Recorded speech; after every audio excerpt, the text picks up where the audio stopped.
Even though Tesla sales are down a little bit this year from last year, not, to be honest, not hugely. They definitely are down a bit. It is interesting to see that Tesla is still getting a lot of new conquest sales, which is to be expected as more people buy electric cars. More people are moving away from internal combustion and they're buying EVs.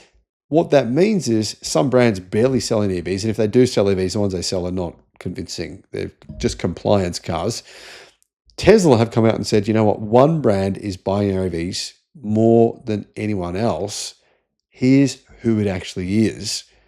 And it is interesting when this is happening to you, it's bad because conquest sales are a big deal in the automotive industry. It's why so many car brands will say, if you own a Tesla, we'll give you this massive discount. If you own a Tesla, we'll give you this. It's very common for car companies to do that in the United States. It's a conquest sale. And when you bought one brand, it's very often you'll stick with that brand. A lot of people who've bought a Toyota have been buying them for 50 years, even though modern Toyotas are nowhere near as good as other alternatives. It's very, very normal. So this is why that's such a big deal. Hello, my friends. Welcome to the channel. I'm Sam Evans. Great to have you with us. Mazda. Let's get straight to it. More new Tesla customers in Australia, I'll get to the United States in a minute, traded a Mazda than any other brand of car, said the boss of Tesla in Australia. And think about it, Mazdas are pretty much all internal combustion, yeah? There was an EV, the MX-30, I think it was called, something like that. I did some videos on it, but guys, I'm getting Alzheimer's or something. I'm getting old and tired, so I don't remember the exact name. But anyway, I think it was MX-30. That's, I think, dead now because people weren't buying it. The range was like 200 kilometers, just abysmal range, which would be all right if it was cheap. Like 200 kilometer EV would be fine if it was, say, like 15,000 US dollars.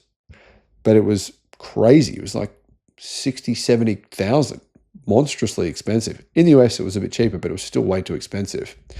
So we obviously want our older owners to trade up, said Tesla, and get the latest technology. But we want to get ICE, internal combustion engine cars, off the road. That's our absolute priority here, said Tesla in Australia. Interestingly enough, we do look at very closely at our trade-in data, and Mazda is the number one brand we're seeing. A lot of CX range vehicles, they're all internal combustion with pretty anemic, underpowered engines, like for like in shape and size, making that transition over to an EV.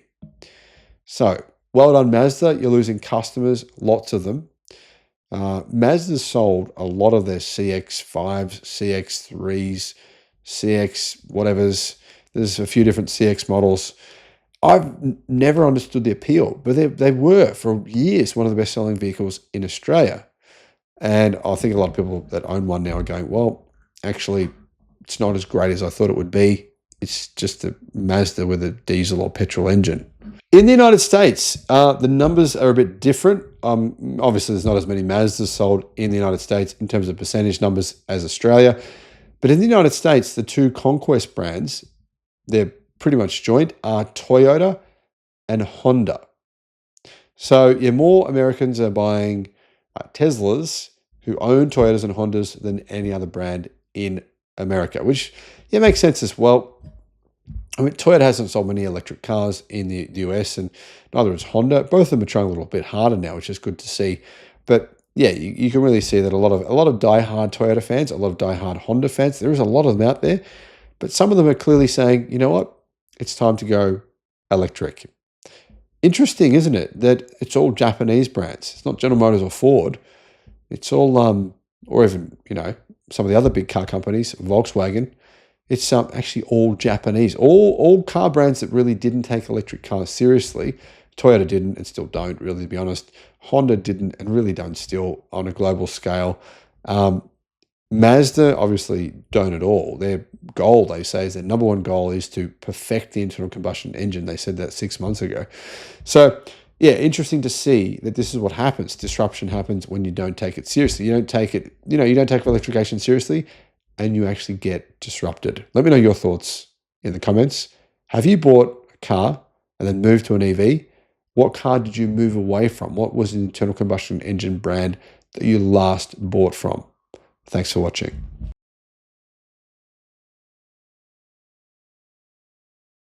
In a pretty shocking surprise result, Tesla has beaten Toyota in reliability. Customers were asked to fill out a survey to say, what is their experience? Is your car more reliable?